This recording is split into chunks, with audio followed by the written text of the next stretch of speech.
Et bien bonjour à tous. On va réagir à la chaîne de Cédric Jurassic avec ses vidéos qui parlent des dinosaures. Bon, allez, on va y aller sur sa bio. Salut les trilobites. Inquiétez-vous pas, c'est pas un mot vulgaire, c'est non scientifique, c'est une espèce de crustacé primitif.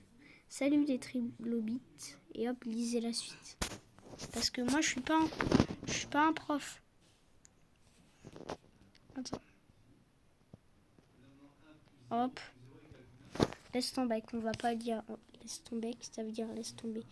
Là il y a ces liens, bref, c'est à vous de lire la suite. Bref, je sais pas pourquoi il y a cette vidéo, comment ça se passe. Non, vous avez rien vu, j'ai pas regardé. Mais des fois vous le verrez dans le générique. Ouais, vous me voyez. Hello. Bon, ça c'est une fake news que Elon Musk veut recréer les dinosaures et faire un Jurassic Park. Et un Jurassic Park, c'est impossible à refaire. Pas de bol. Bref. Comment on est passé de la poule au dino, c'est un peu... Bon. Le Triceratops n'existe pas. On va sélectionner ses shorts d'abord. On va regarder ses shorts. Attends. Salut les trilobites, cette petite vidéo est déjà pour vous souhaiter une bonne année 2023 et aussi pour vous dire que j'ai sorti une vidéo sur ma chaîne YouTube en partenariat avec National Geographic. Laisse tomber. Bon, allez, on va éviter. Purée, on va pas y aller sur mon Et Insta. de deux, les fossiles de mammifères en général, c'est tout petit. Je sais pas pourquoi je suis allée sur cette vidéo, la drague sur les dinos. Bref, on va éviter de parler de ce mot-là, sinon je me fais ban. Tiens. Et si on... Salut les trilobites et bienvenue pour une mini vidéo, enfin là-bas. Attends, on remet au tout début. Salut les trilobites et bienvenue pour une mini vidéo, enfin à la base, sur deux mini... Attends, là on recommence au tout début. Je vais vous dire, pas besoin de me poser des questions, je peux y répondre Vous pouvez me les poser dans les vidéos sur les dinos, là où les commentaires sont disponibles. Ça veut dire des vidéos de dinosaures, là où il y a des commentaires disponibles. Et si vous avez envie de voir les dinos, y allez sur ma chaîne, faites les 50 abonnés ou les 160 si vous voulez me faire plaisir pour un challenge de piment. Mais en fait, je me trompais, ça va pas être un live. Bref. Et je vais vous dire que si vous me faites les 50 abonnés, ça veut dire que là, vous voulez que je fasse un live, alors partagez mes vidéos, faites-moi propager ma chaîne pour les abonnés. Alors likez, abonnez-vous si vous êtes nouveau sur la chaîne. Et après, j'ai 2-3 playlists publiques que vous pouvez regarder. Parce que le reste, c'est des privés. Et ouais, je me joue à la comme ça, mon ref. Dino, c'est parti.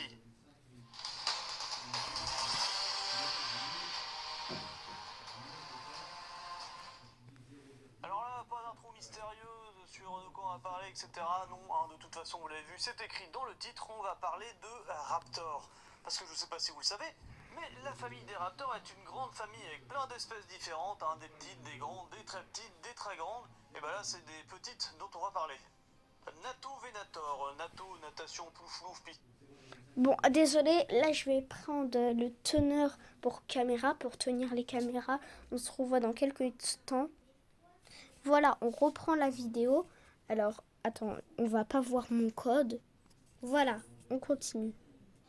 Nato Venator, Nato natation plouf piscine, Venator chasseur, donc en gros le chasseur aquatique, à peu près. Il a été découvert en 2008 mais décrit récemment puisque le 1er décembre 2022, oui ça prend du temps entre la découverte et une publication, et comme c'est très récent il y a très peu de représentations artistiques, donc ne vous étonnez pas si je remets plusieurs fois les mêmes. D'ailleurs on va parler surtout du côté fossile pour une fois, hein, du bon caillou en plein désert. Ah oui, petite annonce. Les abonnés, je vais vous dire. Dans quelques jours, je vais sortir une vidéo sur les dinosaures de cette année, de l'année 2023, pour faire un petit retour. Comme ça, on revoit le 2023 pour la dernière fois. Ça, quand même. Bon, c'est un petit message. Alors, marquez-moi du soutien, des abonnés. Marquez-moi du soutien, faites-moi des abonnés, des likes, comme vous voulez, des commentaires. Et moi, j'ai envie de faire mon premier live sur la chaîne. Alors, il faut y aller sur les 50 abonnés, les 50 abonnés, puis les 160 abonnés pour le challenge de piment. Bon, je vais m'arracher, c'est pas pour faire des vues express. Bref, on continue. Voilà. Ah, purée, je vais pas montrer mon code. J'ai mis 10 secondes en arrière, plutôt. Comme ça va être cool. Puisque le 1er décembre 2022, oui, ça prend du temps entre la découverte et une publication, et comme c'est très récent, il y a très peu de représentations artistiques, donc ne vous étonnez pas si je remets plusieurs fois les mêmes. D'ailleurs, on va parler surtout du côté fossile pour une fois, du bon caillou en plein désert, même pour aller à fond dans le cliché. Cliché qui ne va pas l'être tant que ça, puisqu'il a bien été découvert en... À l'époque, les déserts, comme le désert du Gobi, c'était une plaine, c'était des plaines de plage. Vous voyez, c'était des plaines forestières. Allez, on continue la vidéo. Purée. Plein désert, le plus célèbre quand on parle de dinosaures, le désert de Gobi, à cheval, c'est le cas de le dire, entre la Chine et la Mongolie. Et hop, comme ça me permet de caler de la musique adaptée.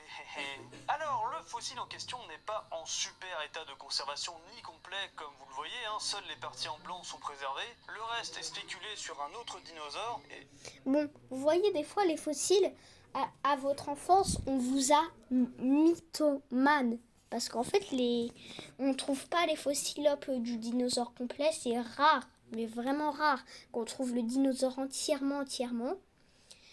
Après, ça veut dire que c'est un mensonge. On trouve avec des parties enlevées avec le temps, qui ont été sûrement cassées. Bon, parce que là, les parties qui sont gris foncé, là, c'est les parties qui sont qu'on a utilisées avec l'Alaska-Raptor qui va en parler. Allez, regardons.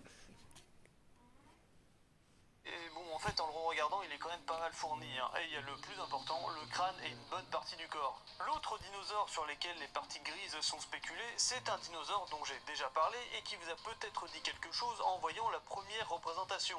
Alscaraptor, alias le canard raptor, dans une vieille vidéo que je n'assumerai plus, je pense. Bref, pour le coup, la spéculation sur le reste du corps est plutôt légitime, puisque Natovenator a été trouvé à côté d'Alscaraptor. Mais pour le coup, c'est vraiment à côté.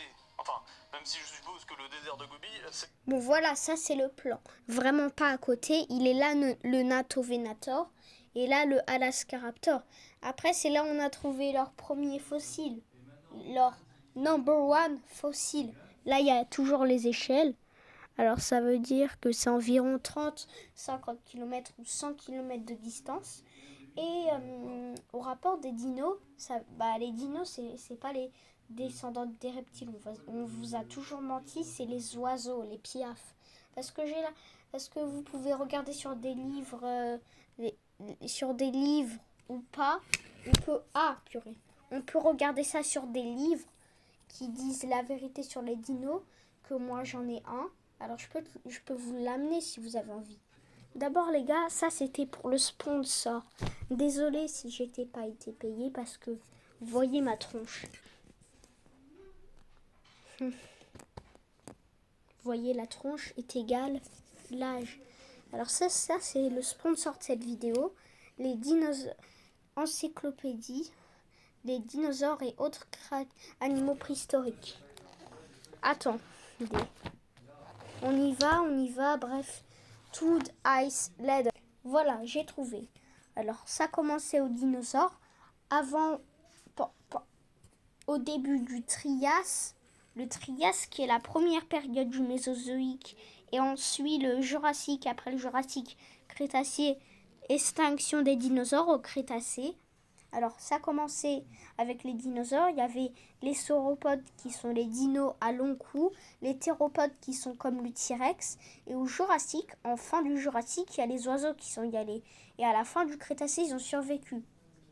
Après, il y avait les stégosaures, les ankylosaures. qui se sont arrêtés au Jurassique, les stégosaures. Puis il y avait les ornithopodes, les pachycéphalosaures, les cératopsiens comme le tricératops. Bon, sponsor terminé. Allez, continuons.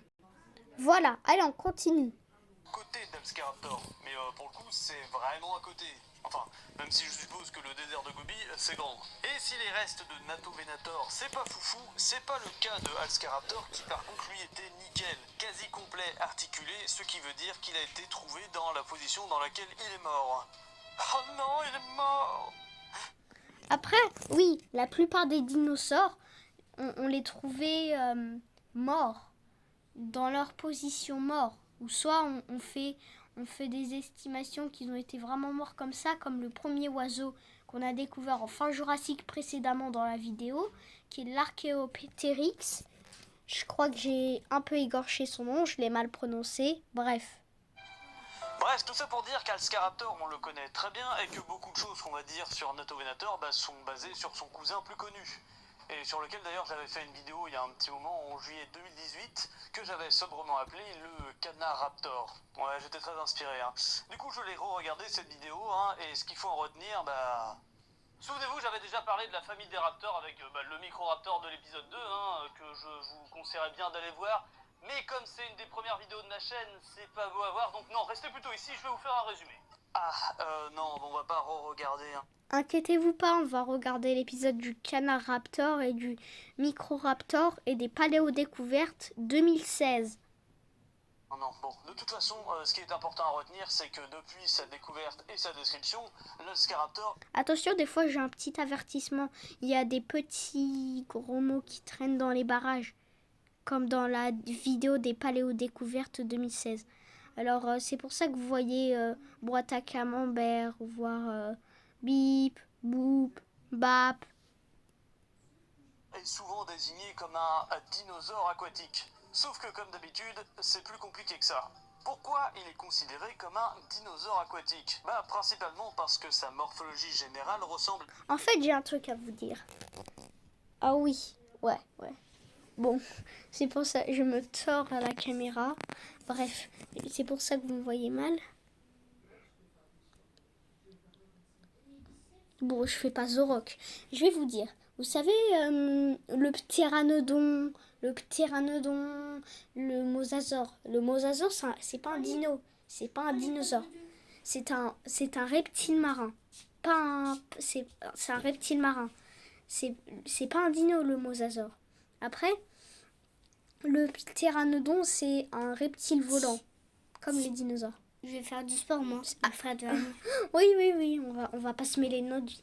Bon, ça veut dire que le ptéranodon, c'est un reptile volant. Chut. Les reptiles volants sont... c'est les ptéranodons. Arrête de m'embêter. Les reptiles volants, c'est les ptéranodons. Les reptiles marins, c'est les mosasaures, les élasmosaures, les ichthyosaures, que je vais en faire dans un nouvel épisode de apprendre à connaître les dinosaures. Bref, continuons la vidéo. Voilà.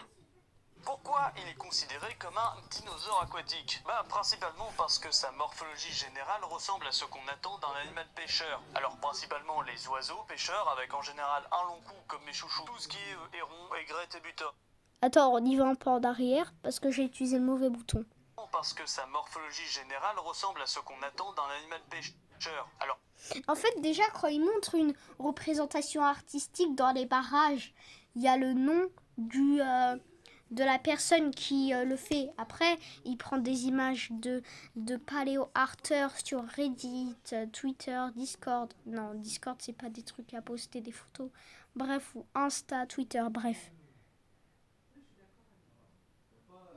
principalement les oiseaux pêcheurs, avec en général un long cou comme mes chouchous, les cormorans par exemple, ou tout ce qui est héron, aigrette et butor. Mais le point commun s'arrête là, puisqu'après, le reste du corps, c'est pas foutu pareil. Les uns avec des très longues pattes faites pour patienter au-dessus de l'eau et pêcher à l'affût, et les autres avec des pattes courtes et palmées pour véritablement plonger et pêcher activement. Et là, premier souci avec nos deux dinosaures, c'est ni l'un ni l'autre, on est plutôt sur une morphologie typique de droméosaures, donc les fameux raptors, donc des animaux bel et bien terrestres, mais avec effectivement un cou relativement long et un museau plutôt long lui aussi. Oui, là on n'est pas sur un bec, mais bien sur un museau en cher. Et là on n'est pas sur du spéculatif parce que même si les fossiles ne sont pas en super état, les crânes sont quand même là, ont été déblayés et scannés. Et bon, c'est vrai que vu comme ça on dirait un peu une tête de canard avec des dents, un canard croisé avec un alligator. Bon, du coup c'est vrai que c'est raccord avec un mode de vie semi-aquatique. Et raccord aussi avec certains titres d'articles vulgarisés, je dois bien l'avouer.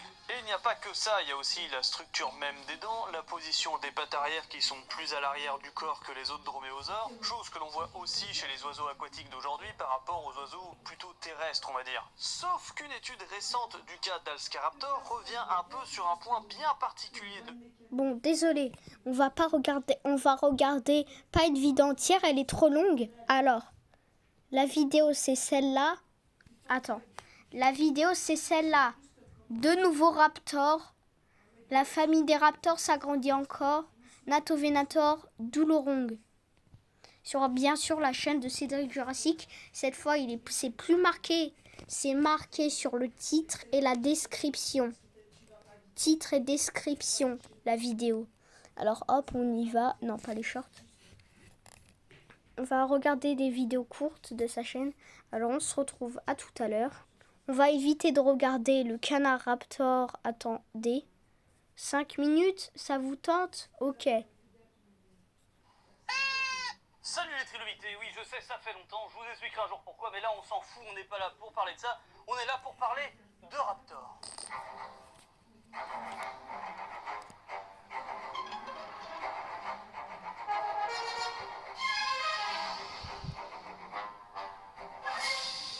Souvenez-vous, j'avais déjà parlé de la famille des raptors avec le micro-raptor de l'épisode 2, que je vous conseillerais bien d'aller voir.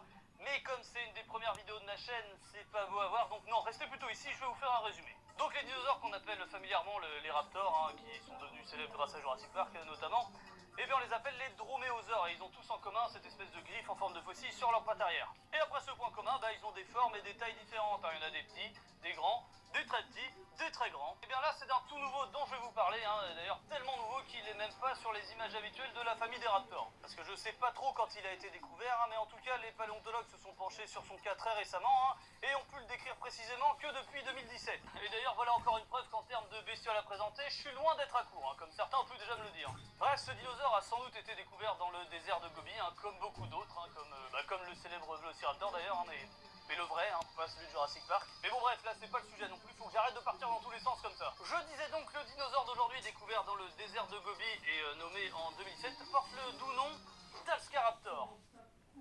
Alors oui, je sais que je vous ai déjà fait la blague 2-3 fois du si on place son nom sur un plateau de Scrabble, etc. Mais alors celui-là, je pense que niveau score on est bien. Et encore je dis pas si je vous donne le nom complet. Alscaraptor esquelli. Raptor pour la famille de dinosaures dont il vient. Alska pour la paléontologue polonaise décédée en 2008, Alska Osmolowska. Alors je suis désolé si j'écorche son nom, mais j'avoue que j'ai aucune idée de comment on prononce ça. Et Esquelli pour le paléontologue français, François Esquellier. C'est un peu plus facile à dire, mais c'est pas simple non plus. En tout cas, vous l'avez vu, il y a pas mal de paléontologues et de chercheurs du monde entier qui se sont penchés sur son cas. Et c'est pas pour rien parce que l'Alscaraptor, ça a été un peu une sorte de casse-tête. Tellement casse-tête que quand ils se sont penchés sur son cas, il a d'abord fallu vérifier si c'était pas un canular, un faux fossile fait à partir d'autres parties d'animaux. Et c'est ce qu'ils ont réussi à faire grâce à un synchrotron. Alors non, c'est pas le nom d'un Transformers, mais c'est une espèce d'énorme machine, si j'ai bien compris, qui permet en gros de scanner en 3D des choses même à l'intérieur de la roche. Bon, je me lance pas trop là-dedans parce que j'y connais absolument rien, mais faut vous dire qu'en général, paléontologie et nouvelles technologies, c'est souvent lié. D'ailleurs, c'est plutôt drôle quand on y pense, que pour étudier des organismes vieux de millions d'années, on a besoin de la technologie la plus récente pour ça. Donc la confirmation d'une nouvelle espèce étant là, voyons ça d'un peu plus près. Ouais, bon, on est d'accord, on n'y voit pas grand-chose quand on s'y connaît pas. Mais pour des pros, ça c'est du pain béni, un superbe fossile presque complet, bien conservé. Et après reconstitution, on obtient ça, que plutôt courte pour un droméosauridé, ce qui explique cette position plus haute par rapport aux autres raptors. Les pattes arrière avec la fameuse faucille, des pattes avant qui ressemblent beaucoup à des ailes, un long cou comme les cygnes, bon de toute façon comme vous l'avez vu, son aspect déjà comme ça ressemble pas mal à un oiseau moderne. Mais il y a cette tête un peu plate qui ressemble un peu à celle d'un crocodile et qui a des caractéristiques de crocodile aussi, comme vous allez le voir bientôt. Et du coup tout ça, ça donne une espèce de canard raptor. Ouais, on est d'accord, on est bien loin d'un monstre sanguinaire comme pourraient l'être ses cousins plus grands. Et d'ailleurs, vous voulez le trouver encore plus mignon? Et bien en fait, il était tout petit, il faisait à peu près la taille d'un de nos canards modernes. Et la comparaison ne s'arrête pas là, hein, puisque là où notre dino a fait beaucoup de bruit dans le monde de la paléontologie, c'est par rapport à son mode de vie, hein, parce qu'il s'agirait là du deuxième dinosaure amphibie, ou au moins avec une vie partiellement semi-aquatique. Le premier étant le spinosaure. Et oui, hein, parce que comme je l'ai déjà dit dans d'autres vidéos, le désert de Gobi pendant le Crétacé, bah c'était pas encore un désert, mais un endroit où il devait y avoir des marécages par exemple, hein, le parfait endroit pour expliquer sa morphologie. Là où ses longues pattes et son long cou sont bien pratiques pour chasser les poissons dont il devait se nourrir. Et autre chose qui vient appuyer ce mode de chasse, hein, c'est son museau, qui n'est pas un bec d'ailleurs, mais qui contient ce qui ressemble à des sortes de capteurs, un peu comme les crocodiles et les spinosaures. Des capteurs sans doute sensibles au mouvement de l'eau, hein, donc ça, plus son coup de cygne, devait en faire un très très bon chasseur-pêcheur. Du coup, peut-être que ses pattes avant auraient pu lui servir de nageoire un peu à la manière des manchots. Peut-être qu'il avait un plumage imperméable et adapté comme les cormorans. Bon voilà, en tout cas, encore beaucoup de questions, hein, malgré le fait qu'on connaisse plutôt bien son aspect et son potentiel mode de vie. En tout cas, il est très intéressant et montre comment les raptors ont évolué différemment d'autres dinosaures carnivores et ont donné autant d'espèces si particulières. Et d'ailleurs, bien entendu, comptez sur moi pour parler d'autres espèces tout aussi intéressantes. Là, j'ai fait les plus petits de la famille avec lui et le micro-raptor, hein, mais le prochain, je pense qu'il va être grand, beaucoup plus grand. Et pour le surnom, j'ai pensé au canard raptor, hein, vu que c'est un petit peu un mix improbable entre un canard et un vélociraptor. Mais comme d'habitude, j'attends vos idées dans les commentaires. Ah, et par contre, niveau film, série, jeux vidéo, je l'ai trouvé nulle part, hein, mais bon, ça s'explique vu qu'il est vraiment très très récent pour le coup. Par contre, il est sur ce superbe dessin que m'a fait et offert une abonnée à une convention. Et je te remercie encore. Sur ce, je vais finir ici en espérant que vous ayez appris des trucs. Alors normalement, la prochaine vidéo, c'est celle sur Jurassic World Live, hein, mais comme j'ai eu pas mal d'emmerdes avec, on verra. J'en ai aussi prévu une sur Jurassic World Evolution, hein, mais j'attends de le finir à 100%, donc là aussi, on verra. Il y a aussi la FAQ qui est en route. Mais surtout, vu qu'on est plus de 50 000 sur la chaîne, et j'arrive toujours pas à m'y faire, et qu'on est au 40e Jurassic Truc, pour marquer le coup, je pense que je vais faire une bestiole plutôt populaire et qu'on m'a demandé pas mal de fois. Et non, ça sera pas le T-Rex, hein. Le T-Rex c'est au million d'abonnés, comme ça au moins, je suis tranquille. Bon allez, passez une bonne journée, je vous dis à la prochaine les trilobites. Bon, heureusement que j'ai pas laissé le générique parce que c'est des dinosaures qui font leur bon boulot se reproduire pour avoir une future génération. Je vais pas vous en parler en détail sur ça, mais je sais très bien parce que si vous êtes des dinosaures, si vous regardez Préhistorique Planet, vous aurez sûrement déjà vu une scène comme moi, des T-Rex qui font leur bon boulot. Voilà, celui-là, Paléodécouverte 2016. Et ça fait 7 ans qu'il est sur YouTube quand même. Courage. Salut les trilobites, bonne année 2017. Pour fêter ça, nouveau générique.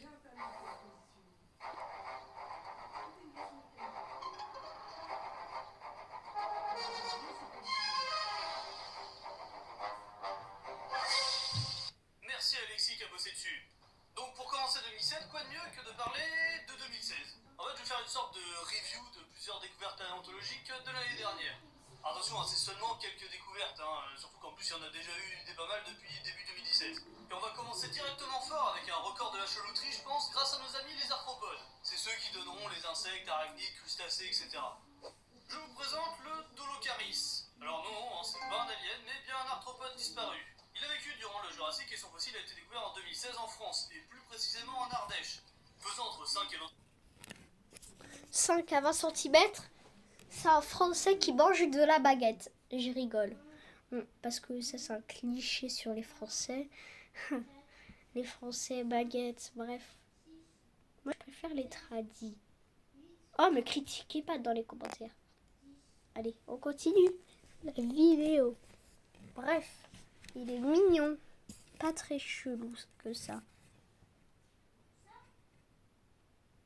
C'était un petit prédateur qui se nourrissait de crevettes, puisqu'on a retrouvé des traces dans son estomac. Crevettes qu'il devait chasser grâce à sa vue, hein, parce que comme vous l'avez remarqué, il a de sacrés yeux remplis d'émotions, oui, et composé de 18 000 facettes. En gros, on peut voir ça comme un gros œil composé en fait de plein de petits yeux, un peu comme les libellules. Pour la suite, on reste dans les animaux improbables avec ça.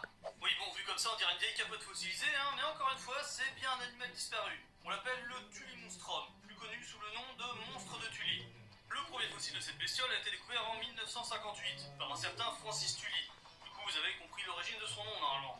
Alors pourquoi on en parle en 2016 alors qu'il a été découvert en 1958? Bah parce qu'avant ça on savait pas grand chose de lui. En même temps c'est compréhensible vu qu'il ressemble à rien qu'on puisse reconnaître aujourd'hui. À part si on a joué aux jeux sport un peu bourrés. En tout cas on sait qu'il vivait il y a 300 millions d'années durant le Carbonifère. Par contre jusque là on savait pas trop ce que c'était exactement. Un arthropode, un mollusque, Petite info, le Carbonifère, c'est à l'époque du Paléozoïque, avant les dinosaures. Parce que ceux qui connaissent bien dinosaures comme moi, la crise permien, la période du Permien qui est à la finale du Paléozoïque, avant, il y a les Carbonifères, selon mes derniers souvenirs, dans mon cerveau de Trodon. Non, je suis pas un Trodon. Je suis pas un Trodon déguisé en humain. De Tchernobyl. Et bien maintenant, l'hypothèse la plus probable, c'est qu'il appartiendrait en fait à une famille de poissons plutôt primitifs, proches de nos lamproies actuels. Et ben, ça... En fait, le Trodon, c'est un petit... dinosaure. C'est un petit dinosaure. ferait de sacrées photos de famille. Pour le troisième, on va rester dans les trucs chelous. Alors imaginez si on mélangeait une fourmi et une licorne. Non, peut-être pas quand même. Par contre, ça pourrait donner, elle, la Ceratomyrmex, une fourmi qui a côtoyé les dinosaures durant le Crétacé il y a 100 millions d'années. On peut savoir ça grâce à des fossiles bien préservés dans le land. En vrai, c'est une fourmi plutôt classique, on va dire, à part cette espèce d'antenne spatule sur la tête qui devait lui servir soit à se localiser, soit à capter la TNT. Et aussi ses mandibules démesurément grandes, qui devaient lui servir à chasser de grosses proies, un peu comme certaines de nos fourmis actuelles. Ah, t'en as pas des comme ça, Fred, hein. On a eu aussi le droit à un magnifique fossile de Psittacosaure, un petit dinosaure herbivore à la queue poilue. Tellement bien conservé qu'on a pu reconstituer sa couleur. Bon, j'en parle pas plus que ça parce que j'ai déjà fait une vidéo dessus, ça sera en lien en haut à droite si vous voulez en savoir plus sur lui. Et là, on passe à un de mes préférés, l'Atopodentatus. Alors je laisse un peu le nom pour que vous ayez le temps de lire parce que c'est pas simple. Et derrière ce nom improbable se cache une gueule improbable. On dirait un peu un nid. Bon, ça, c'est une ancienne reconstitution. Ça veut dire que ça, on imaginait qu'il était comme ça à l'époque. Et si vous voyez qu'il était comme un aspirateur, on le représente comme ça maintenant. Attends, on ferme la porte. Attends. Voilà. Là, on est bien. Avec une bouche en forme de fermeture éclair ou même encore le fils Attends. légitime d'un covenant dans l'Atopodentatus. J'ai mis un peu en arrière parce que comme j'ai fait une pause un peu trop rapide, voilà. Alors je laisse un peu le nom pour que vous ayez le temps de lire parce que c'est pas simple. Et derrière ce nom improbable se cache une gueule improbable. On dirait un peu un iguane avec une bouche en forme de fermeture éclair ou même encore le fils illégitime d'un covenant dans Halo. Bon, en tout cas, il s'agit du plus vieux reptile marin herbivore découvert à ce jour, puisqu'il a vécu il y a 245 millions d'années. Et comme le monstre de Tully, il est connu depuis un moment, mais c'est encore une fois en 2016 qu'on a découvert son vrai visage. Puisqu'en fait, avant, sa reconstitution avait été faite à partir de crânes en mauvais état. Du coup, nous voilà maintenant avec un iguane aspirateur des fonds marins. Ouais, je pense qu'il plairait à Melvac, celui-là. Donc avant ça, on pensait qu'il se nourrissait de petites bestioles, et en fait, cette bouche en aspirateur lui servait sans doute plutôt à racler les algues sur les rochers, en gros. Et encore une fois, on peut rapprocher ça avec nos iguanes marins actuels. En tout cas, un beau gros lézard, parce qu'il fait quand même 3 mètres de long, hein, c'est pas mal, ça fait quand même la Attention, là, ça va être les gros mots qui vont apparaître dans les barrages. taille de 2 ans. J'espère que t'allais pas encore faire une blague sur ma taille. Non. Sinon, je t'en dans le cul, il va t'apprendre la sagesse. C'est pas mal, ça fait la taille de deux antilopes. Ouais, quand même, c'est pas mal. Ouais, je préfère, ouais. On passe à la suite. Et on va finir par une découverte plutôt récente que je trouve complètement dingue. Et encore une fois, c'est grâce à Delande que ça s'est fait. Et pour la petite histoire, c'est un ou une paléontologue qui l'a trouvé lors d'un marché d'ambre pour bijoux en Chine. Le vendeur pensait que c'était une sorte de plante à l'intérieur, alors qu'en fait, c'est juste un morceau de queue de dinosaure, rien que ça. Elle appartenait à un petit dinosaure emplumé de la famille des coélurosaures, des dinosaures avec pas mal de caractéristiques d'oiseaux. Même si ce ne sont pas des plumes comme on peut en voir sur nos oiseaux modernes, ce sont bien des plumes à un stade plus primitif, on va dire. Et bien entendu, elle ne servait pas à voler, mais ça on le verra dans une autre vidéo. Parlant de vidéo, je mettrai celle en lien du collègue Paleo World qui a fait une vidéo justement sur ce morceau d'ambre. Alors bon, par contre, oubliez vos rêves de Jurassic Park en pensant qu'on pourrait recréer la bestiole à partir de ça, hein, ce n'est toujours pas possible. Par contre, ça va donner pas mal d'infos prochainement. Je dis prochainement parce que cette découverte date seulement de décembre, donc voilà, vraiment récente. Et voilà pour toutes ces belles découvertes de 2016, hein. Il y en a eu beaucoup d'autres, hein, mais c'est celle que j'ai choisie, et c'est pas pour rien. Ça me permet de parler du fait qu'on a déjà dit plusieurs fois que je tiendrai jamais dans le temps avec une chaîne YouTube sur le thème des dinosaures. Bon, déjà, vu qu'on en connaît un bon millier d'espèces, et encore, je ne compte même pas les reptiles volants, les reptiles marins, les reptiles qui étaient là avant, les mammifères qui étaient là avant nous. Oh purée. Bon voilà, c'était la fin de cette vidéo. Remerciez le sponsor de cette vidéo. Pensez à acheter ce livre hyper cool. Pensez à regarder Cédric Jurassic. Après, attends, je vais montrer un autre youtubeur. Bon voilà, ce youtubeur, parce que lui, il met aucune parole, c'est juste des musiques sans parole, en faisant des size comparaisons. Attends. On regarde juste un petit extrait.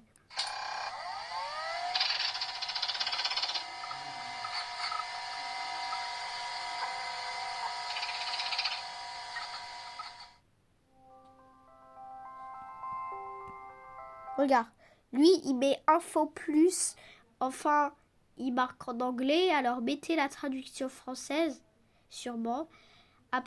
Après, ça, c'est pour ses vidéos récentes, pas pour ses anciennes.